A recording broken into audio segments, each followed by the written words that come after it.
जैसे कि आपको मालूम है जो हमारा स्टार डेल्टा स्टार्टर होती है उसमें हमें 3 कॉन्टेक्टर, एक ओवरलोड रिले, इसके अलावा हमें एक start push button, stop push button और एक टाइमर का इस्तेमाल करना पड़ता है। अब यदि आपके पास में टाइमर है ही नहीं और बिना टाइमर का इस्तेमाल किए आपको स्टार डेल्टा स्टार्टर बनाना है तो किस प्रकार से आप स्टार डेल्टा स्टार्टर बनाओगे, इसी के बारे में पूरा डिटेल से एक्सप्लेन करने वाला हूँ। देखिए दोस्तों, यदि आप बिना टाइमर का इस्तेमाल किए स्टार डेल्टा स्टार्टर बनाओगे तो उसको हम कहते हैं semi automatic star delta starter. Semi automatic star delta starter में हम कोई भी टाइमर का इस्तेमाल नहीं करते हैं। तो यहाँ पे हमारे पास में 3 कॉन्टेक्टर, एक ओवरलोड रिले, एक स्टार्ट पुश बटन और एक स्टॉप पुश बटन है। इन्हीं सभी का इस्तेमाल करके हमें इस मोटर को चालू और बंद करने के लिए कंट्रोल वायरिंग बनाना है।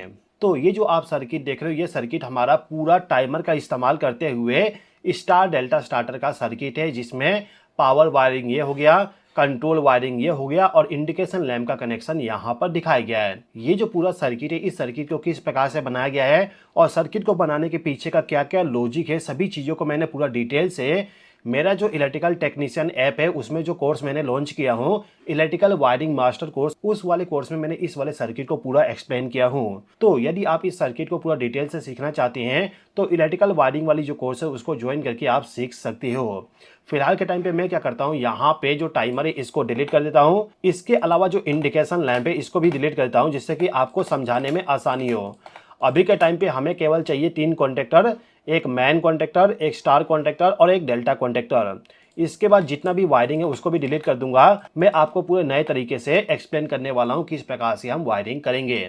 तो फिलहाल के टाइम पे हमारे पास में यहाँ पे पावर वायरिंग है, यहाँ पे फ्यूज, यहाँ पे overload relay, stop push button, start push button, यहाँ पे स्टार कॉन्टेक्टर, यहाँ पे मैन और यहाँ पे डेल्टा कॉन्टेक्टर। अब इन सभी इलेक्ट्रिकल डिवाइस का इस्तेमाल करते हुए हमें सर्किट को बनाना है। तो सर्किट को बनाने से पहले सबसे पहले हमें क्या करना होता है कि जो हमारा फ्यूज है, ये फ्यूज कहलाता है कंट्रोल फ्यूज, क्योंकि हम यहाँ पे इस वाले फ्यूज का इस्तेमाल कंट्रोल सर्किट में कर रहे हैं। तो कंट्रोल फ्यूज को हमें सबसे पहले इनकमिंग पावर सप्लाई देना होता है। इनकमिंग पावर सप्लाई देने के बाद फ्यूज से पावर सप्लाई जाएगा ओवरलोड रिले के लिए, फिर ओवरलोड से पावर सप्लाई जाएगा हमारे स्टॉप पुश बटन के लिए। स्टॉप पुश बटन से पावर सप्लाई जाता है स्टार्ट पुश बटन के लिए। ये जो आप ओवरलोड रिले का एनसी कॉन्टैक्ट देख रहे हो, ये एनसी कॉन्टैक्ट इस वाले ओवरलोड रिले का है। मतलब कि यदि किसी भी कारण से आपका जो ओवरलोड रिले है वो यदि ट्रिप होता है तो ये एनसी कॉन्टैक्ट ओपन हो जाएगा और इसके ओपन होने से पावर सप्लाई यहाँ पे ब्रेक हो जाएगा, जिसके वजह से आपका यदि मोटर रनिंग कंडीशन में तो वो बंद हो जाएगी। अभी के टाइम पे मैं ओवरलोड रिले को रीसेट कर देता हूँ। रीसेट करने के बाद अब हम सर्किट को कंटिन्यू करेंगे। तो स्टार डेल्टा स्टार्टर में हमें क्या करना होता है कि जो हमारा मोटर है उस मोटर का जो वाइंडिंग है उस वाइंडिंग को स्टार में और डेल्टा में कनेक्ट करने के लिए जो हम कॉन्टेक्टर इस्तेमाल करते हैं, स्टार और डेल्टा वाली, इन दोनों में से सबसे पहले हमें स्टार कॉन्टेक्टर को ऑन करके मोटर के वाइंडिंग को स्टार में कनेक्ट करना होता है। तो ये जो स्टार्ट पुश बटन है इसको यदि हम प्रेस करें तो प्रेस करने के बाद पावर सप्लाई सबसे पहले स्टार कॉन्टेक्टर में जाना चाहिए। तो मैं क्या कर सकता हूं, यहाँ पे ये जो पॉइंट है, मतलब कि स्टार्ट पुश बटन जो है उसके आउटपुट टर्मिनल से एक वायर को ले जाके स्टार कॉन्टेक्टर को इनपुट पावर सप्लाई प्रोवाइड कर दूंगा इस प्रकार से। अभी के टाइम पे वायरिंग में मैंने क्या किया हूँ, जो फ्यूज है उससे पावर सप्लाई आया है ओवरलोड रिले के 95 नंबर के टर्मिनल पे। जैसे कि ओवरलोड रिले में आप देखोगे यहाँ पे 95 नंबर का टर्मिनल है, तो इस पे हमने इनकमिंग पावर सप्लाई प्रोवाइड कर दी है। फिर 96 नंबर के टर्मिनल से पावर सप्लाई गया है स्टॉप पुश बटन में। ये स्टॉप पुश बटन है तो इसको इनकमिंग पावर सप्लाई दिया गया है और इसके आउटपुट से power supply start push button को गया है। अब ये जो स्टार्ट पुश बटन है इसके आउटपुट से पावर सप्लाई जाएगा कॉन्टेक्टर के A1 टर्मिनल पे। जैसे कि इस कॉन्टेक्टर में आप देखोगे यहाँ पे A1 टर्मिनल है, तो इस A1 टर्मिनल पे हमें फेज सप्लाई प्रोवाइड करना होगा।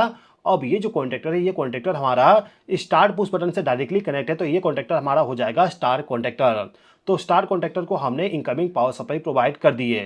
अब जैसे ही मोटर का जो वाइंडिंग है वो वाइंडिंग यदि स्टार में कनेक्ट हो जाता है तो तुरंत ही हमें मेन कॉन्टेक्टर को चालू करके मोटर को 3 फेज का पावर सप्लाई प्रोवाइड करना होता है।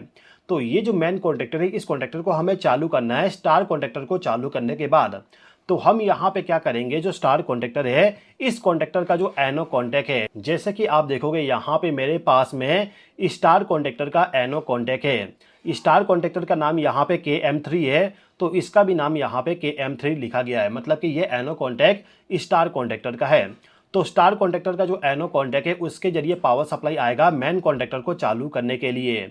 तो यहाँ से पावर सप्लाई हम प्रोवाइड कर सकते हैं कॉन्टेक्टर को चालू करने के लिए।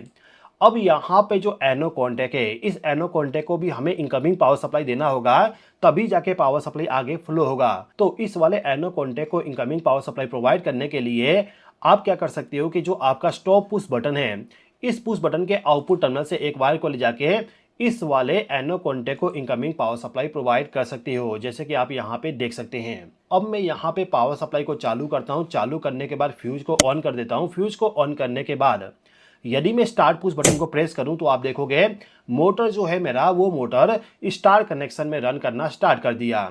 अब जैसे मैं इसको रिलीज करूंगा, मेरा जो मोटर है मोटर ऑफ हो चुका है। जब हम स्टार्ट पुश बटन को प्रेस करेंगे तो हमारा मोटर स्टार कनेक्शन में रन होगा, लेकिन रिलीज करने के बाद मोटर हमारा ऑफ हो जा रही है। तो स्टार्ट पुश बटन को रिलीज करने के बाद भी मोटर ऑफ ना हो और जो हमारा मोटर है वो मोटर स्टार कनेक्शन से डेल्टा कनेक्शन में चेंज हो जाए, इसके लिए हमें यहाँ पे वायरिंग करना है। तो वायरिंग में हमें क्या करना होगा कि जो हमारा यहाँ पे मेन कॉन्टेक्टर है, इस कॉन्टेक्टर का जो एनो कॉन्टेक्ट होगा, इसके जरिए हम पावर सप्लाई प्रोवाइड करेंगे डेल्टा कॉन्टेक्टर को चालू करने के लिए। मैंने यहाँ पे डायरेक्टली इस वायर को कनेक्ट कर दिया। अब ये जो एनो कॉन्टेक्ट है जो कि मेन कॉन्टेक्टर का है, इस एनो कॉन्टेक्ट को इनकमिंग पावर सप्लाई, ये जो स्टॉप पुश बटन है, इसके आउटपुट टर्मिनल से जाना चाहिए। तो फिलहाल के टाइम पे मैं यहाँ से वायर का लूपिंग कर देता हूँ, जिससे कि इस पॉइंट पे जो पावर सप्लाई आ रहा है वही पावर सप्लाई इस पॉइंट पे भी चला जाए। अभी के टाइम पे जो कनेक्शन किया गया है, इस कनेक्शन में आप देख सकते हो स्टार कॉन्टेक्टर को ऑन करने पे मेन कॉन्टेक्टर ऑन हो जाएगा और मेन कॉन्टेक्टर के ऑन होते ही डेल्टा कॉन्टेक्टर भी ऑन हो जाएगा, मतलब कि तीनों कॉन्टेक्टर एक साथ ऑन हो जाएंगे। तो यहाँ पे जो डेल्टा कॉन्टेक्टर है, इसमें हमें इंटरलॉकिंग का इस्तेमाल करना पड़ेगा। इंटरलॉकिंग हमें यहाँ पे ऐसा इस्तेमाल करना होगा जिससे कि ये जो स्टार कॉन्टेक्टर है, ये कॉन्टेक्टर यदि हमारा ऑन कंडीशन में रहता है तो इस कंडीशन में डेल्टा वाली जो कॉन्टेक्टर है, ये कॉन्टेक्टर ऑन ना हो। तो इसके लिए हम यहाँ पे क्या कर सकते हैं, ये जो हमारा स्टार कॉन्टेक्टर है, इसका जो एनसी कॉन्टेक्ट है, जैसे कि ये वाला एनसी कॉन्टेक्ट, इस कॉन्टेक्ट को लाएंगे और यहाँ पे जो ये वायर कनेक्ट है, इसको रिमूव करने के बाद ये जो एनसी कॉन्टेक्ट है, इस एनसी कॉन्टेक्ट को इनकमिंग पावर सप्लाई, ये जो एनो कॉन्टेक्ट है मेन कॉन्टेक्टर वाली, इसके द्वारा प्रोवाइड कर देंगे। जैसे कि मैंने आपको बताया था कि ये जो कॉन्टेक्टर है, ये कॉन्टेक्टर हमारा स्टार कॉन्टेक्टर है। अभी के टाइम पे मान लेते हैं ये कॉन्टेक्टर हमारा मेन कॉन्टेक्टर है। तो जो हमारा मेन कॉन्टेक्टर होगा, इस मेन कॉन्टेक्टर का जो एनो कॉन्टेक्ट है, जैसे कि यहाँ पे जो 13 और 14 नंबर का टर्मिनल है, ये होता है एनो कॉन्टेक्ट। तो एनो कॉन्टेक्ट को इनकमिंग पावर सप्लाई हम देंगे और इसके आउटपुट से पावर सप्लाई जाएगा स्टार कॉन्टेक्टर के एनसी कॉन्टेक्ट में, मतलब कि यहाँ पे पावर सप्लाई जाएगा। नीचे में यहाँ पे एनसी कॉन्टेक्ट है तो इसको इनकमिंग पावर सप्लाई दे देंगे और इसका जो आउटपुट होगा उसको ले जाके हम हमारा जो डेल्टा कॉन्टेक्टर है, उस कॉन्टेक्टर को इनकमिंग पावर सप्लाई प्रोवाइड करेंगे। मतलब कि स्टार कॉन्टेक्टर का जो एनसी कॉन्टेक्ट है, उसके जरिए पावर सप्लाई डेल्टा कॉन्टेक्टर के कोयल में पावर सप्लाई जाएगा। तो मैंने यहाँ पे सेम तरीके से वायरिंग किया हूँ। जो मेन कॉन्टेक्टर का एनो कॉन्टेक्ट है, उसके जरिए पावर सप्लाई जाएगा एनसी कॉन्टेक्ट में। ये एनसी कॉन्टेक्ट हमारा स्टार कॉन्टेक्टर वाली है और यहाँ पे एनसी कॉन्टेक्ट का इस्तेमाल हम इसलिए किए क्योंकि हमें यहाँ पे इंटरलॉकिंग को प्रोवाइड करना है। तो इंटरलॉकिंग कॉन्टेक्ट के जरिए पावर सप्लाई जाएगा डेल्टा कॉन्टेक्टर को चालू करने के लिए पावर सप्लाई। तो अभी तक जो हमने वायरिंग की, इस वायरिंग को एक बार चेक कर लेते हैं। मैं यहाँ पे पावर सप्लाई को ऑन कर दिया। पावर सप्लाई को ऑन करने के बाद यदि मैं स्टार्ट पुश बटन को प्रेस करूं तो आप देखोगे मोटर मेरा स्टार कनेक्शन में रन करना स्टार्ट कर चुका है। पुश बटन को रिलीज करते ही यहाँ पे मोटर ऑफ हो गया। मतलब कि अभी के टाइम पे हमें कुछ ऐसा करना होगा जिससे कि यदि हम स्टार्ट पुश बटन को रिलीज कर दें तो हमारा जो मोटर है वो मोटर ऑन कंडीशन में रहे। वैसे मोटर को होल्ड करने के लिए हम होल्डिंग सर्किट बनाते हैं, लेकिन अभी के टाइम पे जो हम स्टार्टर बना रहे हैं, ये स्टार्टर हमारा स्टार डेल्टा स्टार्टर है जिसमें कोई भी टाइमर का इस्तेमाल नहीं किया जाएगा। तो इस कंडीशन में हम यहाँ पे होल्डिंग सर्किट को नहीं बना सकते हैं। ये जो स्टार कॉन्टेक्टर है, इसका इस्तेमाल हम केवल तभी करते हैं जब हमें मोटर को स्टार्ट करना होता है। जैसे ही हमारा मोटर स्टार्ट हो जाएगा तो स्टार कॉन्टेक्टर को हमें ऑफ करना होता है और डेल्टा कॉन्टेक्टर को चालू करना होता है। मतलब कि जब तक मैं स्टार्ट पुश बटन को प्रेस करके रखूंगा तब तक मेरा स्टार कॉन्टेक्टर ऑन कंडीशन में रहेगा। जैसे ही मैं स्टार्ट पुश बटन को रिलीज करूंगा तो तुरंत ही स्टार कॉन्टेक्टर ऑफ हो जाएगी और डेल्टा कॉन्टेक्टर चालू हो जाना चाहिए। ऐसा हमें वायरिंग करना है। तो हमें यहाँ पे क्या करना होगा कि जो हमारा मेन कॉन्टेक्टर है और जो ये डेल्टा कॉन्टेक्टर है, इन दोनों को होल्ड करने के लिए होल्डिंग सर्किट बनाना है। होल्डिंग सर्किट बनाने के लिए हम यहाँ पे मेन कॉन्टेक्टर का एनो कॉन्टेक्ट इस्तेमाल करेंगे। यहाँ पे ऑलरेडी एनो कॉन्टेक्ट है तो दूसरा एनो कॉन्टेक्ट इस्तेमाल करने की जरूरत नहीं है। आप चाहें तो दूसरा भी एनो कॉन्टेक्ट इस्तेमाल कर सकते हो। फिलहाल के टाइम पे मैं इसी एनो कॉन्टेक्ट का इस्तेमाल करूंगा इन दोनों कॉन्टेक्टर को होल्ड करने के लिए। तो मैं यहाँ पे सिंपली क्या करूंगा, जो एनो कॉन्टेक्ट है इसके आउटपुट टर्मिनल से एक वायर को ले जाके ये जो एनो कॉन्टेक्ट है इसके आउटपुट टर्मिनल के साथ कनेक्ट कर दूंगा। मतलब कि यहाँ से एक वायर को लूप करके इस पॉइंट पे कनेक्ट कर दिया। तो केवल इस वाले वायर को यहाँ पे लूप करने से दोनों कॉन्टेक्टर हमारा होल्ड हो जाएगा। तो अभी तक जो हमने कंट्रोल वायरिंग के, इस कंट्रोल वायरिंग को एक बार चेक कर लेते हैं।